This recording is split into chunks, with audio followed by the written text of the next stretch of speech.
problèmes ne finissent jamais. Chaque jour, c'est le problème. Dit aujourd'hui. Plus de feu de Dieu. Plus de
Fais bien cette prière. Ce que j'ai amené dans ma maison. Ce que j'ai payé, j'ai amené dans ma maison. Toutes choses qu'on m'a donné. Et c'est devenu une table qui a été dressée dans ma maison. Écoutez-moi très bien. Il y a quelqu'un qui s'est levé, il a payé de l'habit. Et il y a un dessin bizarre sur l'habit. Il a payé l'habit. Il a amené l'habit à la maison. Il a dit. C'est maintenant qu'il m'a donné assez et je vais m'asseoir. Tu peux m'appeler de la chaussure. De l'habit. C'est pourquoi l'habit que nous payons. Nous devons prier en demandant à Dieu de nous conduire vers le vrai habit. Surtout les dessins bizarres. Il faut nous contre ça à la sorcellerie. Toutes choses que j'ai payées, toutes choses qu'on m'a données, toutes choses que j'ai amenées, que mes enfants m'ont amenées. C'est une table qui s'est dressée à la c'est une table dans mon atelier. Tu m'as dit aujourd'hui,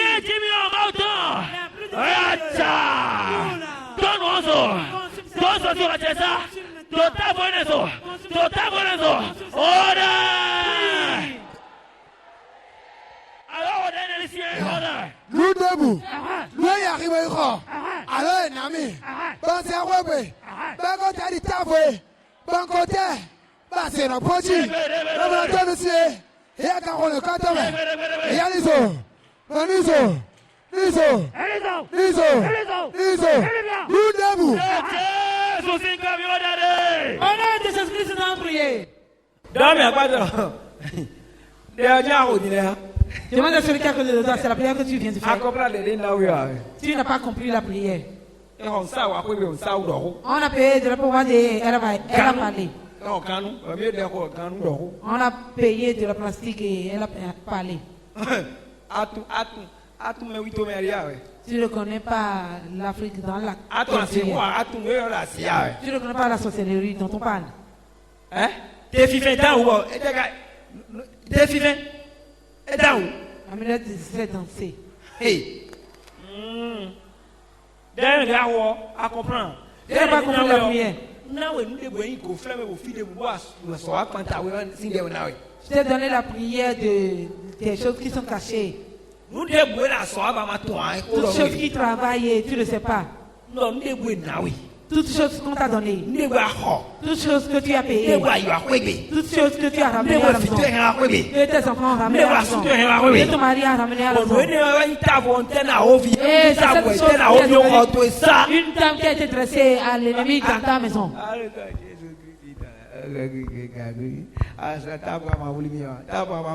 Et tu dis table, tu ne vas pas être consumé. Tu vas être consumé maintenant. Tu ne comprends rien.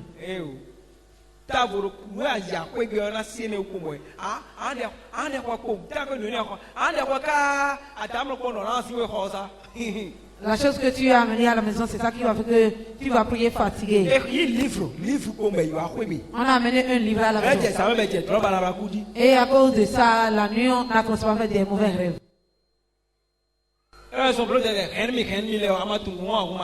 On fait attention à ce qu'on te dit. Garde-moi ça, garde-moi ça. Est-ce que tu comprends?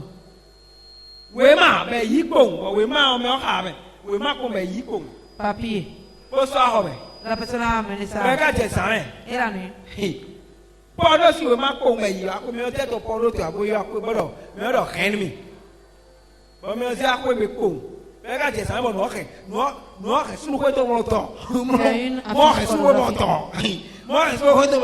Et la nuit, la chose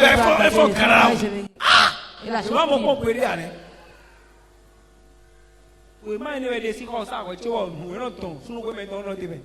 c'est cette affiche qu'on a enlevée de la chambre à coucher. Ce qui attire l'appareil génital, c'est arrêté. Tu vas prier. Tel que tu es, si ça te sied, il ne faut pas prier.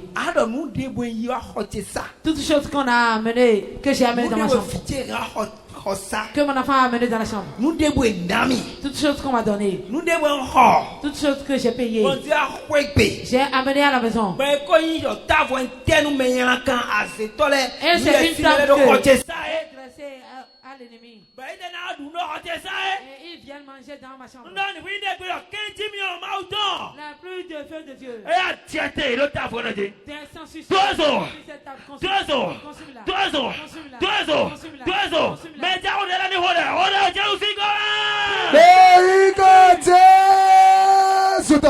Nous ne pouvons rien faire. Nous y va faire. Fiché va faire. Assoute va faire. Alors on va faire. Fiché va faire. Assoute va faire. Donc on tient faux. Bon côté on ça. Bah c'est dans nos petits. Le blanc aussi le côté ça. Qu'est-ce que tu viens la main auto? Tiens. Elizo. Elizo.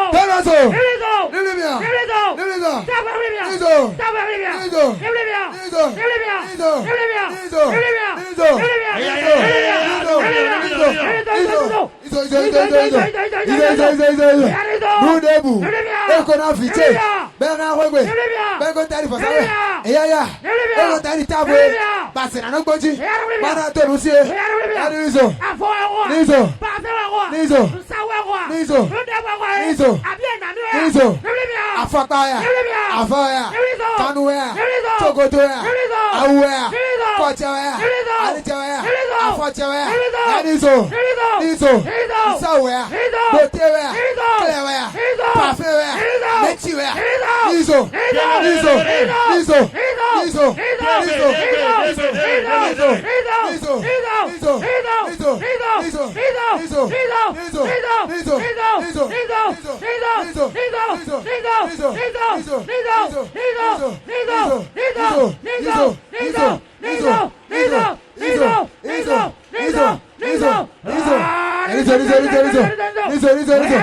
Nous devons économiser.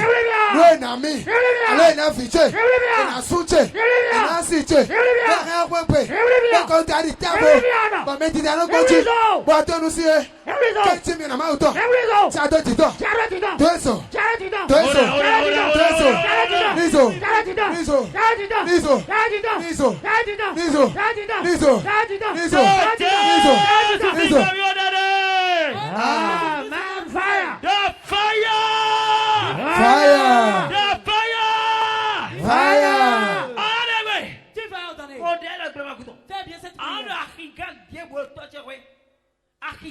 Le chef du marché qui se trouve dans la maison maternelle et maternelle.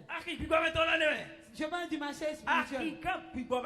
Le chef du marché spirituel qui se trouve dans la maison maternelle et maternelle. N'importe qui se trouve dans la maison maternelle et maternelle.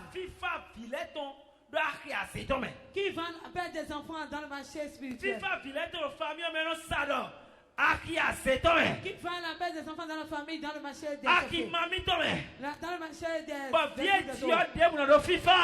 enfants qui sont nés, non, jamais la paix. Tu vas dire aujourd'hui. Gloire de Jésus. Entelle-le. La gloire de Jésus.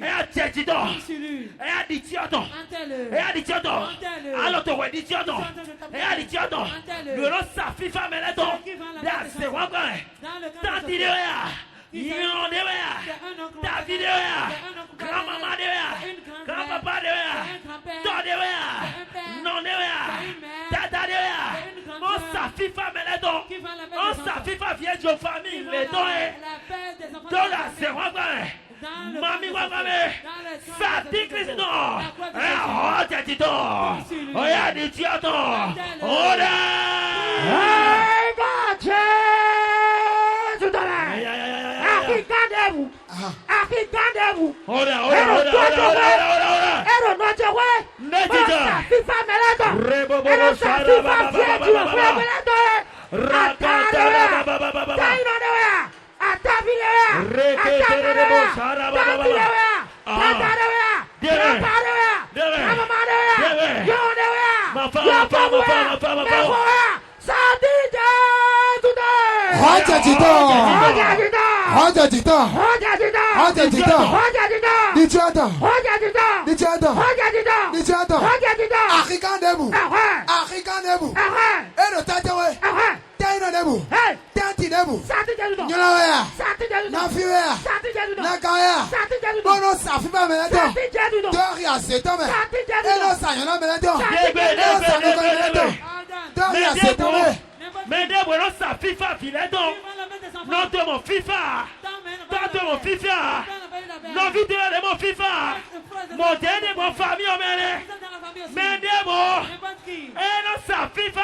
Idiota. Idiota. Idiota. Idiota. Idiota. Idiota. Idiota. Idiota. Idiota. Idiota. Idiota. Pivert. Pivert.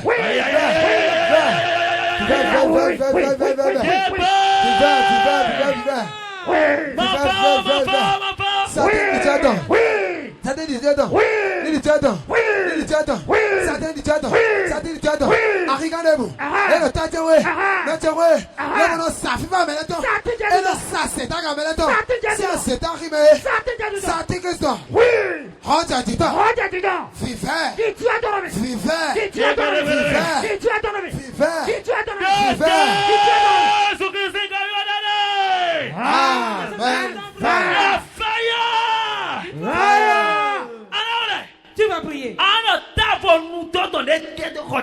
La table de la malédiction qui a été dressée dans ma chambre. Et c'est pas cette table que l'ennemi passe pour travailler dans ma chambre. La malédiction. Si sa table est dans la chambre, la sorcellerie va passer par là pour agir dans ta chambre. La table de la malédiction qui est dressée dans ma chambre. Dans ma maison. Dans ma vie. Et la sorcellerie passe par cette table pour agir dans ma vie. La sorcellerie agit à travers les méchants passent par cette table pour agir dans ma vie. Oh, moi, je suis en train de taper ma main. Que cette table soit consumée. Qu'elle soit consumée. La table de la malédiction qu'elle soit consumée. Qu'elle soit consumée.